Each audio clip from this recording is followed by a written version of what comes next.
Ketua Umum Palang Merah Indonesia, Yusuf Kala, Kamis pagi tadi berkunjung ke salah satu tenda pengungsian korban banjir bandang di Kecamatan Baibunta, Kabupaten Luwu Utara.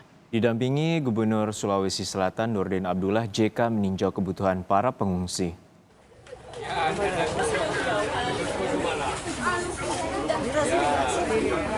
Meski berada di tengah pandemi, kedatangan Wakil Presiden ke-10 dan ke-12 Yusuf Kala disambut gembira para pengungsi banjir bandang di Desa Rada, Baibunta, Kabupaten Luwu Utara, Sulawesi Selatan. Selain memantau kondisi para pengungsi, JK juga memastikan ketersediaan pasokan air bersih bagi para pengungsi yang didistribusikan oleh Palang Merah Indonesia.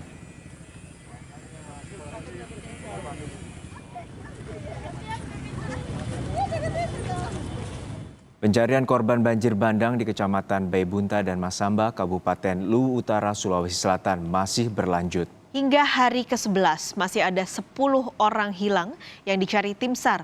Namun upaya pencarian ini akan diakhiri pada 25 Juli mendatang. Lumpur yang tinggi membuat para petugas SAR sulit berjalan dan menjadi kendala pencarian korban. Meski demikian, tim SAR terus menyisir permukiman dan aliran sungai di Kecamatan Baibunta dan Masamba. Hingga hari ke-11, pasca bencana banjir bandang yang menerjang Luwu Utara, sudah ditemukan 38 korban meninggal dunia. Namun tidak ada lagi tambahan laporan orang hilang, selain 10 orang yang kini masih dicari. Masih dicari untuk saat sekarang ini 10 orang. Kan masih ada 4 yang belum diidentifikasi. Mudah-mudahan yang belum diidentifikasi ini masuk di daftar pencarian. Jadi nanti 10 kurang 4 jadi sisa 6 orang yang dicari. Pasca banjir bandang di 2 desa Kecamatan Baibunta, Kabupaten Luwu Utara, Sulawesi Selatan belum teraliri listrik. PT PLN Luwu Utara terus melakukan perbaikan terhadap 5 gardu listrik yang rusak akibat banjir bandang di Kecamatan Baibunta. 2 desa yang belum teraliri listrik adalah Desa Meli dan Desa Maipi. Saat ini PT PLN membagi kapasitas listrik dari gardu listrik yang tidak terdampak banjir. Ini kan masih padam 2 lokasi. Untuk Meli kami tidak bisa akses jalan. Di sana padam 3 gardu sampai ujung. Sedangkan untuk Maipi lagi 2 gardu yaitu PDM dan Desa Maipi. Itu akses jalan masih terputus. Jadi untuk pekerjaan teman-teman di sini hanya untuk evakuasi tegangan karena tegangan kami sangat turun karena mengandalkan hanya satu dengan gardu induk. Untuk mengetahui informasi terkini banjir bandang di Luwu, kita segera bergabung dengan jurnalis Kompas TV, Eki Muzakir di Luwu, Sulawesi Selatan. Eki, selamat siang. Jadi hari ini apa saja agenda kunjungan Yusuf Kala di Luwu Utara? Ya, benar sekali memang hari ini Ketua PMI Yusuf Kala datang ke Luwu Utara untuk memantau bagaimana pengungsi dan juga banjir bandang yang terjadi pada Senin pekan lalu. Ada beberapa agenda yang kami pantau. Pertama, yaitu melakukan kunjungan ke lokasi pengungsian di Desa Rada di Kecamatan Baibunta. Di sana JK memantau secara langsung bagaimana kondisi para pengungsi di desa atau di Dusun Meli dan juga memantau bagaimana kondisi air bersih dan juga ketersediaan pangan bagi para pengungsi. Selain itu, JK juga sempat melakukan konsolidasi dengan Bupati Luwu Utara dan juga Gubernur Sulawesi Selatan di kantor Bupati Luwu Utara di Kota Masamba. Sejumlah saran ataupun beberapa konsolidasi dilakukan. Kami sempat berbincang dengan JK menyebutkan bahwa ada beberapa langkah yang bisa dilakukan untuk melakukan percepatan dalam penanganan banjir bandang. Yang pertama yaitu dengan melakukan program bersih-bersih skala besar. Nah, ini akan dilakukan baik dari pemerintah maupun rakyat yang juga menjadi korban banjir. Mereka diminta untuk bersama-sama melakukan pembersihan agar rumah-rumah yang terkena dampak dari banjir bandang yang tertutup material banjir ini bisa segera dibersihkan. Selain itu, JK juga menyarankan agar segera dilakukan normalisasi agar banjir tidak kembali menerjang kota Masamba di Sulawesi Selatan. Maidov. Lalu sejauh ini, Eki, seperti apa perkembangan pengusutan penyebab banjir bandang di Luwu Utara? Ya, selain memang pencarian korban yang juga kini terus melaju adalah proses dugaan banjir bandang di Luwu Utara ini akibat perambahan hutan. Untuk itu, tim atau kepolisian daerah Sulawesi Selatan kini telah membentuk tim khusus untuk melakukan penyelidikan apa benar ada dugaan perambahan hutan di Luwu Utara yang menyebabkan banjir bandang yang menewaskan lebih dari 30 warga di Kabupaten Luwu Utara ini.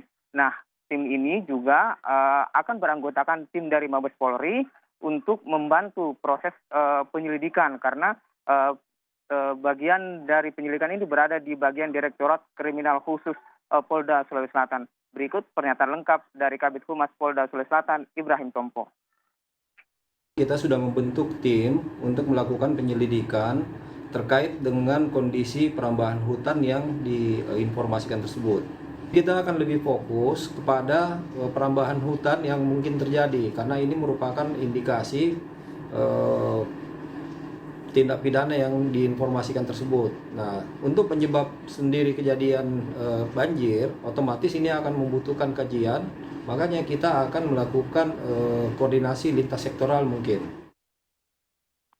Ya, kami memantau sejak kemarin memang sudah ada beberapa pihak yang sudah mulai dimintai keterangan. Salah satunya ada pihak dari ahli ekologi dan juga BMKG.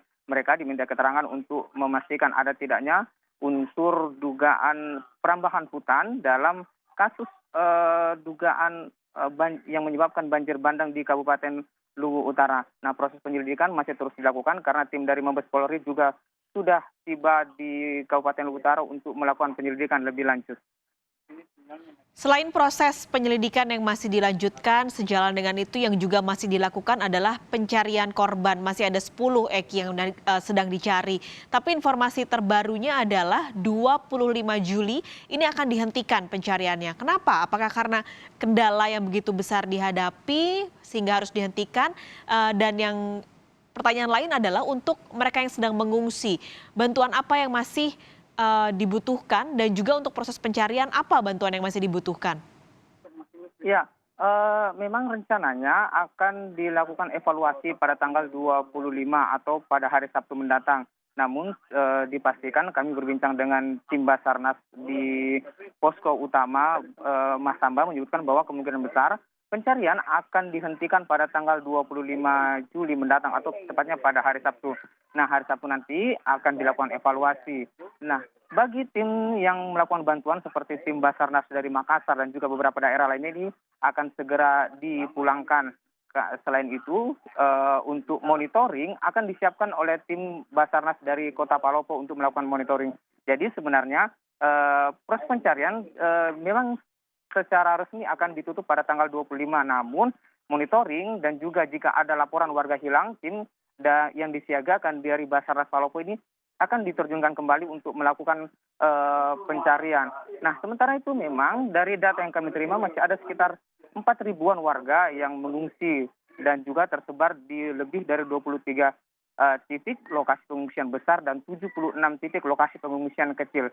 Nah, ini juga yang masih menjadi perhatian karena beberapa pengungsi juga masih mengeluhkan kurangnya beberapa bantuan meskipun secara garis besar seluruh bantuan ini sudah disalurkan. Namun ada beberapa termasuk bantuan MCK dan juga panganan dan serta alat memasak ini juga yang masih menjadi harapan pengungsi agar bisa dipenuhi agar mereka bisa lebih layak lah mungkin seperti itu di lokasi pengungsian Paskalis.